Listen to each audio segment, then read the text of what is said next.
बनावट इसम उभा करून भूखंड हडप प्रकरणी 2 वकिलांसह 14 जणांच्या टोळीचा पर्दाफाश। इंदिरानगर पोलिसांची मोठी कारवाई। इंदिरानगर पोलिसांनी बनावट इसम उभा करून भूखंड हडप करणाऱ्या मोठ्या टोळीचा पर्दाफाश केला असून या प्रकरणात 2 वकिलांसह 14 आरोपींना अटक करण्यात आली आहे।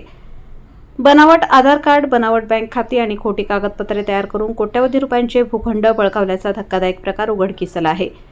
पोलिसांनी दिलेल्या माहितीनुसार चेतननगर येथील संतोष संजीवा हेगडे यांच्या मालकीचा सुमारे 501 चौरस मीटर क्षेत्रफळाचा प्लॉट तसेच वडाळा शिवारातील सुधीर जमनादास गुजराती यांच्या मालकीच्या भूखंडातील 190 चौरस मीटर क्षेत्रफळाचा भाग हडप करण्यासाठी आरोपींनी कट रचला।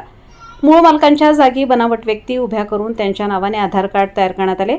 त्यानंतर आधार कार्डवरील माहिती बदलून बँक खाती उघडण्यात आली आणि त्या आधारे भूखंडांची खरेदी विक्री करण्यात आली।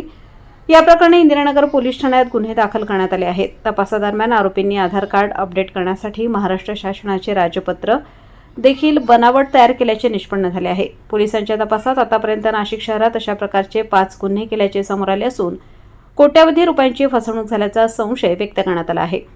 या प्रकरणात अटक करण्यात आलेल्या आरोपींमध्ये वकील कपिल अरविंद पाठक, अल्मास करीम सय्यद यांच्यासह रितेश संसारे, घनश्याम गिल बनावट नाव संतोष हेगडे, शोभा मुकणे बनावट नाव ज्योती हेगडे, भीमराव वाघमारे, मुकेश जाधव, रवींद्र डागळे, शरद मुठेकर, बासित सय्यद, नईम सय्यद, करीम सय्यद, फिरोजा सय्यद आणि बाबूभाई गुलाबभाई मुलतानी बनावट नाव सुधीर गुजराती यांचा समावेश आहे।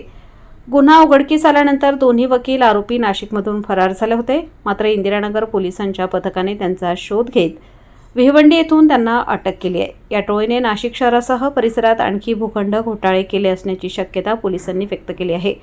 या गुन्ह्याचा पुढील तपास पोलीस उपनिरीक्षक संतोष फुंदे हे करीत आहेत। ही कारवाई वरिष्ठांच्या मार्गदर्शनाखाली वरिष्ठ पोलीस निरीक्षक मनोहर करांडे आणि पोलीस निरीक्षक गुन्हे सुनील अंकोलीकर यांच्या मार्गदर्शनाखाली करण्यात आली।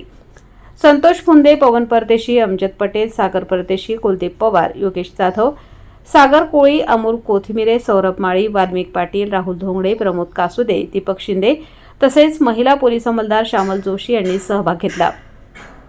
अशा प्रकारे फसवणूक करून भूखंड घोटाळा झाल्याची माहिती असल्यास नागरिकांनी तात्काळ पोलिसांशी संपर्क साधावा असे आवाहन पोलिसांनी केले आहे। वृत्तसंकलन रफिक सय्यद।